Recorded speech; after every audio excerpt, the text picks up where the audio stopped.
So we're told the tape diagram represents the equation 7 times x plus 2 is equal to 77. And what they want us to do is figure out the value of x. So pause this video, have a go at that before we do it together. Okay, since they gave us a tape diagram, actually let's use it to reason through what x might be.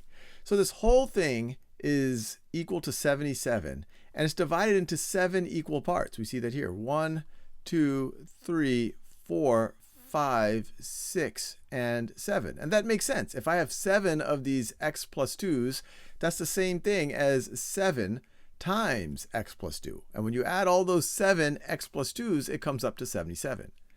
Well, these are 7 equal parts, so each of them, if when I add them up, get to 77, if I divide 77 by 7, each of these, this over here must be 11.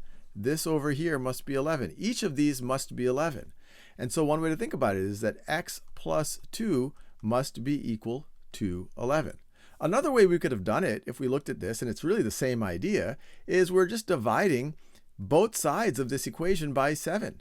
If I divide this side by 7 and that side by 7, I end up with x plus 2 is equal to 11. But that's what we just reasoned through using this tape diagram.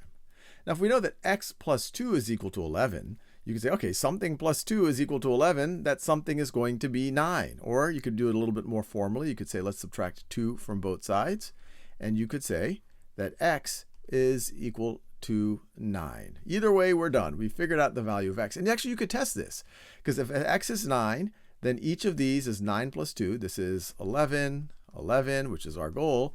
And then if you have 7 11s, 7 times 11, you're definitely going to get to 77.